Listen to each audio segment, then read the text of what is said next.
I'm back. You guessed it, maybe. We're talking about gear again. Boots, cleats galore, whatever you call them, we are talking specifically about the things that you put on over your socks. If you haven't watched our sock video yet, I just don't think you're gonna get this.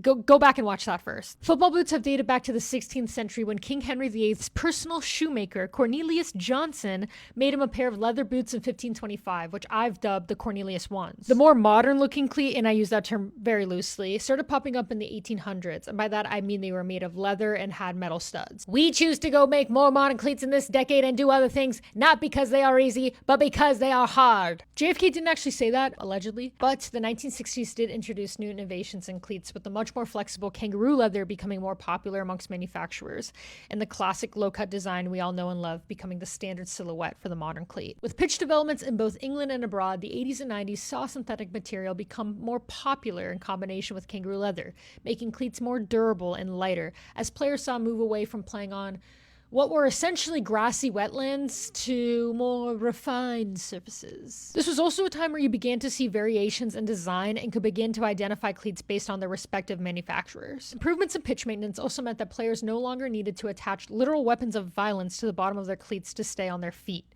leading to an evolution in stud placement, customization, and shape, helping players to stay on their feet and to keep from slipping and falling, i.e. Mark Cucurella.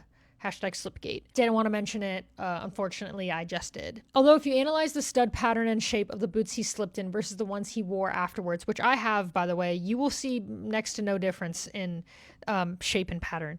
So I guess I have to pour my life savings into a full-length investigation complete with forensic analysis and expert witness testimony to figure it out. The 21st century dawned a new era in the Premier League as we began to see iconic silhouettes don the feet of our league's superstars, with cleats also becoming more bespoke to the players and positions themselves.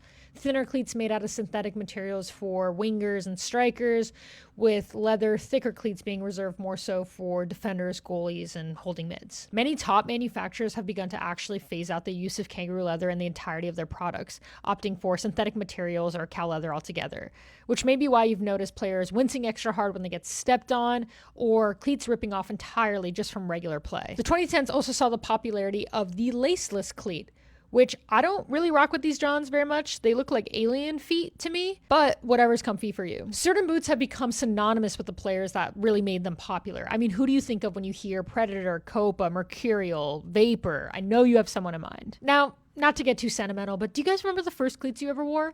Mine are personally framed and encased in a tomb within a chamber that only I and my chosen successors can access. But let me know below.